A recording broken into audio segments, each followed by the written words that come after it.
Dahil kay Katabang Dave, nagpapasalamat ako kasi nakasama ko sa team ni Katabang Dave. Siguro yun ang naging way ko para magkaroon ako ng panibagong pag-asa at maibigay ko ang mga pangangailangan ng aking mga anak.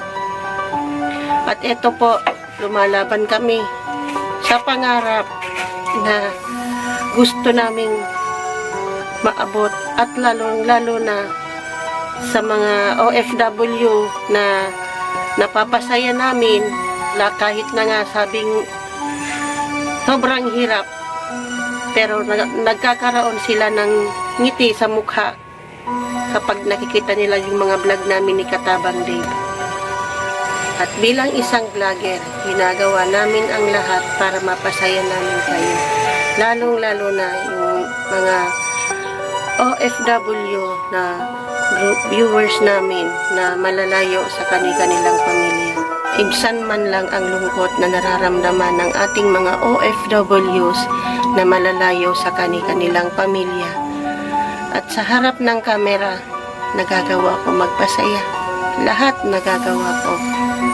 Sa likod ng kamera, may pait na nakatago. At tunghayan nyo ang kwento ng buhay ko. Di ka na mag-iisa, huwag matakot, laban lang kaibigan ko. Kasangga mo ako, tulong mo, kami ang tulay Pilipino. Ihahatid sa bayan ko, kapit bisig Pilipino. Katabang Dave.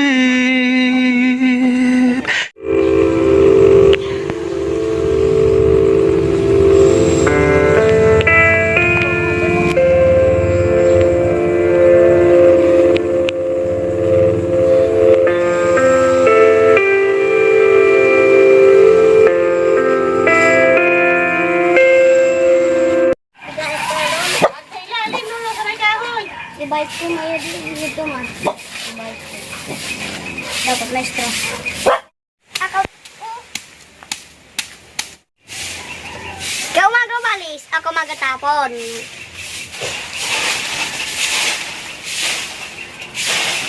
Nagkakain ka, tagatapon. Ang sarap ng saging. Kaya ka tagatapon ha.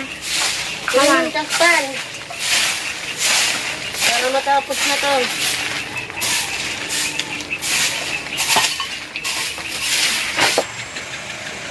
Ito yung kwento ng buhay naming mag-ina na sa buong buhay ko, di ko inakala na magkakaroon ako ng isang anak na PWD.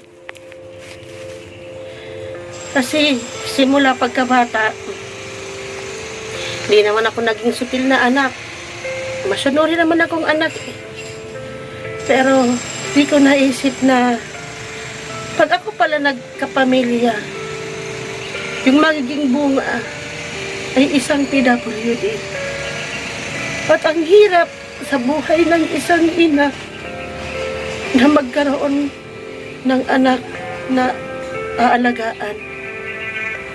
Kasi nga, yung isa pa nga, yung kapansanan niya, di ko alam kung hanggang saan ako titibay, hanggang kailan ko kakayanin. Lalo pat, ang hirap, ito nga, pagpapaligo sa kanya, pagpapakain, sakripisyo talaga lahat. At isa pa, di ko siya may uwi-uwi dito sa bahay ko, kasi maliit yung bahay ko. Kaya, nandun siya sa lola niya nakatira. Kaya ang ginagawa namin, tulong-tulong na lang kami sa pag-aalaga para po maalagaan siya. At sa pagkain niya naman, minsan po, kung wala po kami, sabaw po niya sa kanin kape. Minsan, bihira siya pagkain ng kanin na may sabaw ng karne. Minsan nga may mga paborito siyang pagkain na gusto niyang kainin, kagaya ng spaghetti, ice cream. Di niya po makain. Kasi nga po, walang trabaho yung mama ko. Kasi senior citizen na po yun. Lalo na po ako walang trabaho. Nasa bahay lang ako.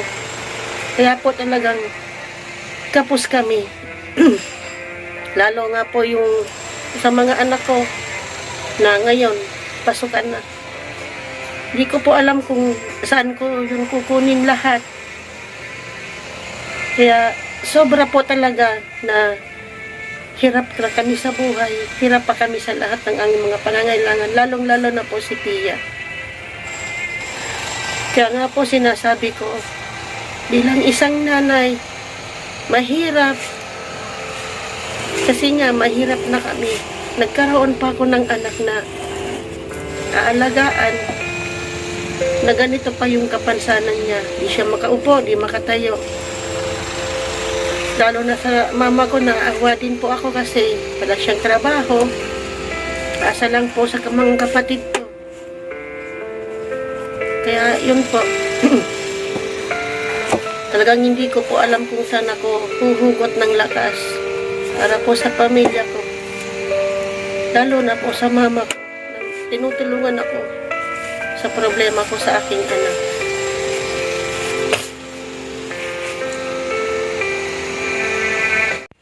Bili na kayo ng laing. Laing dyan po. Laing. Bili na kayo.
Malayo pa ang umaga, di matanaw ang pag-asa. Hanggang kailan magtitiis ang paghihirap ko, at sa dilim hinahanap pag-asa na walang landas. Kailan ba darating ang bukas para sa akin? Malayo pa ang umaga.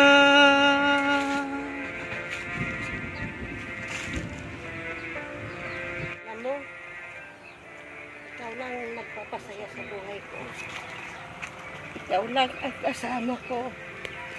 Ikaw lang ang nakalulutas ng problema ko.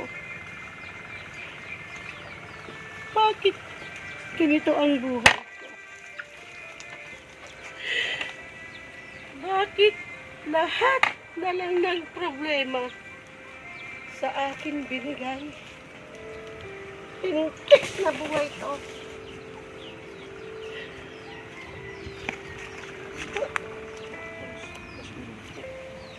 Wala naman akong kasalanan. Bakit lahat ng problema, lahat sa akin?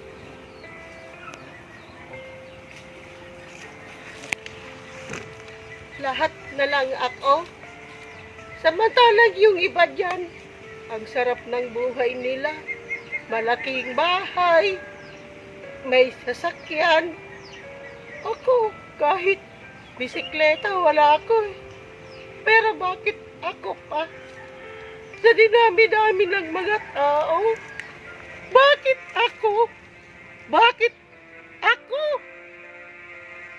Hindi ko alam kung saan ako nagkulang. Kasi lahat na lang ng problema, sinalo ko na lahat. Pati mundo, pasan ko. Kulang nga pati langit, pasan ko pa.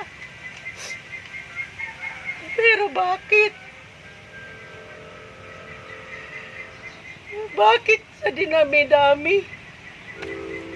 Ako lagi ang nahihirapan.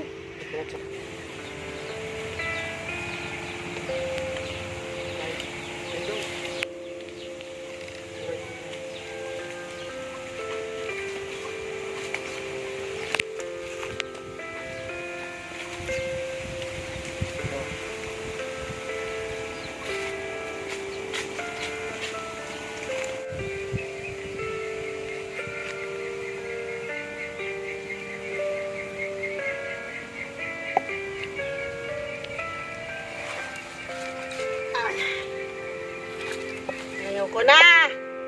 Sawang-sawa na ako. Kailan ako magkakaroon ng kaligayahan sa buhay ko? Minsan, simulat sa simula pagkabata, wala akong naramdaman. Kahit katiting na kasi yan sa buhay ko. Hanggang ngayon, nagkapamilya ako. Ganon pa rin.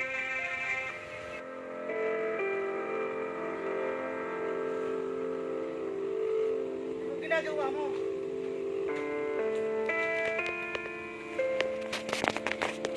Anong ginagawa mo? Bakit?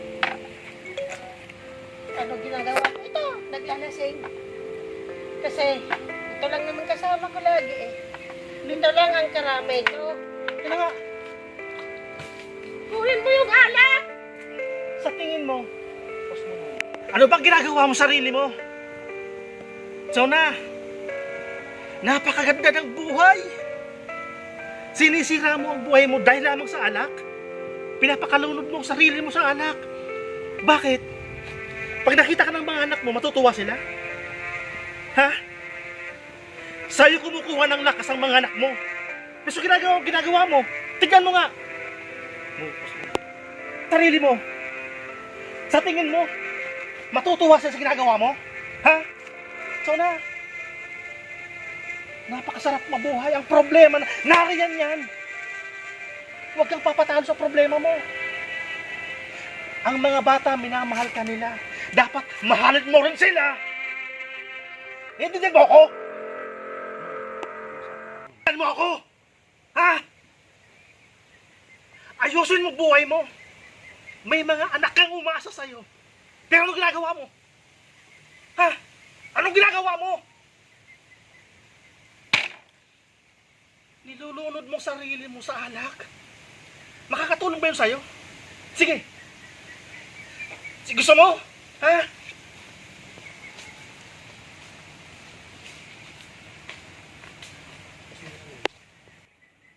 O ito gusto mo? O sige. Magpakasawa ka. Sige. Ayan. Ayoko na yan! Bakit? Ikaw ba nakakaramdam ng nararamdaman ko? Ha? Bakit? Sinasabi mo? Masarap ang buhay. Siguro ikaw masarap. Pero ako, sobrang pait. Mapait pa sa ampalaya. Paano nasabi mo masarap ang buhay? Ha? Sa kabila ng lahat, nasasabi mong masarap. Samantalang ako, naghihirap. Hindi lang pansarili ko. Pati pagkatao ko, hinuyurakan ng kapwa-tao ko. Masarap ba yun sa'yo? Ha? Sumagot ka! Hindi ka makasagot, ano? Totoo sinasabi ko! Bakit?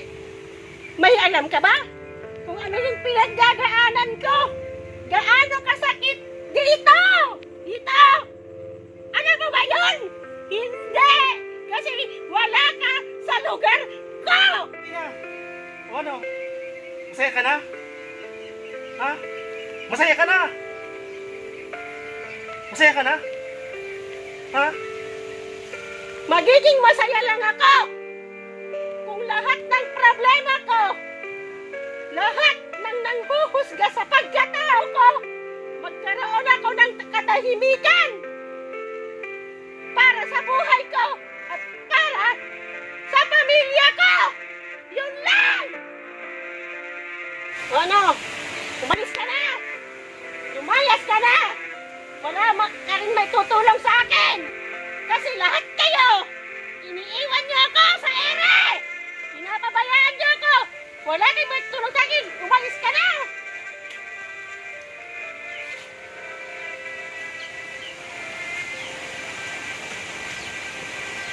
Isip na buhay ito! Ano gusto niyong palabasin? Masama akong tao!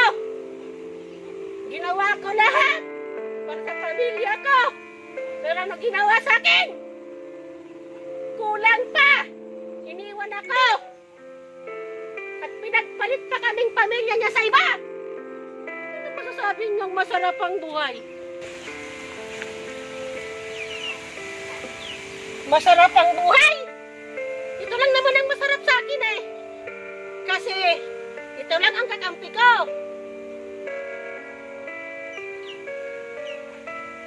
Ito yung kakaintindi sa akin ng lahat ng pinagdadaanan ko. Kayo, hindi nyo ko maintindihan!